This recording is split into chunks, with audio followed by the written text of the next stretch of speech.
Hello అందరికీ welcome back to our channel. Bigg Boss live updates చూసినట్లయితే నిన్న egg టాస్క్లో నిఖిల్ వాళ్ళ క్లాన్ అయితే విన్ అవుతారు 263Xతో. కాంతారా టీం వాళ్ళు 30Xతో అయితే ఓడిపోతారనమాట.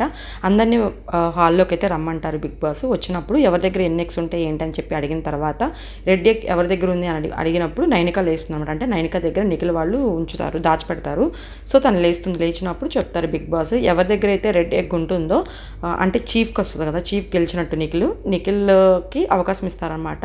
మీరు చీఫ్ అయినందున, మీ దగ్గర రెడ్ ఎగ్ సంపాదించుకున్నందున మీకు నచ్చిన ఇంటి సభ్యుల నుంచి ఒకరిని ఆట నుంచి తొలగించండి అని చెప్పి అంటారు. అప్పుడు వెంటనే వీళ్ళందరూ ఆలోచించుకొని ఈ క్లాన్ సభ్యులు ప్రేరణని తీసేస్తారనమాట. ఎందుకంటే తనకు కొంచెం టఫ్ కంటెస్టెంట్ కాబట్టి ముందు ఎలా ఉంటాయో గేమ్స్ అని చెప్పి సో తననైతే తీసేస్తారు. ఇంక ఇప్పుడు ఈరోజు అయితే నెక్స్ట్ డే నార్మల్గానే అందరూ మళ్ళీ మామూలు అయిపోయి మంచిగా సరదాగా మాట్లాడుకుంటారనమాట. కిచెన్లోకి వస్తారు. అంటే వీళ్ళకి ఒక టైం ఉంటుంది కదా, ముందుగా అయితే వీళ్ళు నిఖిల్ వాళ్ళ క్లాన్ వాళ్ళు చేసుకుంటారనమాట. వాళ్ళు చేసిన తర్వాత వీళ్ళు చేయాలి.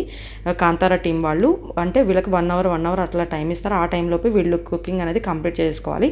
అందరూ మంచిగా సరదాగానే మాట్లాడుకుంటున్నారు. అందరూ మంచిగా టిఫిన్ చేసేస్తున్నారు, మాట్లాడుకుంటున్నారు. ఆ తర్వాత అభయ్, ఆదిత్య ఓం, ప్రేరణ, నాబిల్ వీళ్ళందరూ మీటింగ్ పెట్టుకుంటారనమాట. అంటే నిన్న జరిగిన ఇన్సిడెంట్స్ అభయ్ అంటాడు ఈసారి ఖచ్చితంగా నామినేషన్స్లో అందరూ వస్తారని చెప్పి అనుకుంటారు. ఎందుకు అంటే నిన్న అంత జరిగినాయి కదా అది అని చెప్పి అభయ్ అందరితో అంటాడనమాట. అది నిజమే, కానీ అభయ్ ఆడిన ఆట చాలా మైనస్ అయిపోయింది ఈ వీక్. తనకి చాలా అంటే చాలా మైనస్ అనమాట. ఫస్ట్ టైం ఈ 3 వీక్స్లో ఇదే రావడము, తను సెల్ఫ్గా నామినేషన్ చేసుకోవడము. 2 వీక్స్ ఎలాగో సేవ్ అయిపోయాడు. ఇప్పుడు ఈ 3rd వీక్ వచ్చాడు అనమాట. చీఫ్గా ఉన్నాడు కానీ తనది క్యాన్సిల్ చేసేస్తారు. ఎందుకంటే ఆడకుండా పక్కన కూర్చొని ఇంకా అలా ఉండిపోతాడు కాబట్టి తన చీఫ్ది క్యాన్సిల్ చేసేస్తారు. చేసిన తర్వాత తను ఫీల్ అవుతున్నాడు అనమాట అందరి ముందు.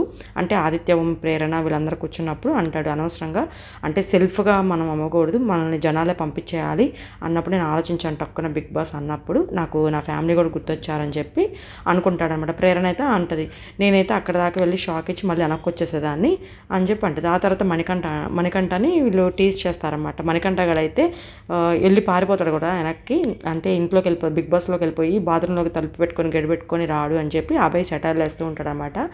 ఇది ఎప్పుడో ఒకసారి మాత్రం అభయ్కి మణికంఠ చేతిలో మాత్రం ఖచ్చితంగా ఉంటుంది. ఇంకా ఒక సైడ్ ఆదిత్య ఓం, ప్రేరణ, నాబిల్, మణికంఠ, అభయ్ వీళ్ళు మీటింగ్ పెడతారన్నమాట. ఒక సైడ్ వీళ్ళు నామినేషన్స్ గురించి మాట్లాడుకుంటూ ఉంటారు. ఈసారి వీక్లో మాత్రం పృథ్వీ, మణికంఠ 100% వెళ్ళరని చెప్పి ఆదిత్య ఓం అంటారు. అదే 100% కరెక్ట్. నెక్స్ట్ వీక్లో మాత్రం నైనిక కానీ, నేను కానీ, ప్రేరణ కానీ, అభయ్ నువ్వు కానీ నలుగురు ఉంటే మాత్రం డేంజర్ జోన్లో ఉన్నట్లే అని చెప్పి అది కూడా వాస్తవమే. ఖచ్చితంగా ఈసారి నెక్స్ట్ టైం నైనిక చెప్పలేము, ఆదిత్య ఓం కానీ నైనిక కానీ వెళ్ళిపోవచ్చు అనమాట. మొత్తానికి అభయ్ అయితే రిలైజ్ అయ్యాడు. ఎందుకు అంటే అన్నాడు మీకు తెలిసిందే కదా, కావాలంటే పంపించేసేయండి బిగ్ బాస్, నేనైతే ఆడని ఈ గేమ్ అని చెప్పి బిగ్ బాస్ రూల్స్ని బ్రేక్ చేసేసాడనమాట. ఎందుకంటే ఇక్కడ బిగ్ బాసే రూల్స్ పెడతాడు, అది అన్నీ వీళ్ళు యాక్సెప్ట్ చేసి అగ్రిమెంట్ చేసుకొని హౌస్ లోపలికి వస్తారు కాబట్టి ఏ రూల్ అయితే పాస్ చేస్తారో వాళ్ళు అది ఫాలో అవ్వాల్సిందే. అంతే. మరిన్ని మోర్ అప్డేట్స్తో నెక్స్ట్ వీడియోలో కలుస్తాను. Thank you.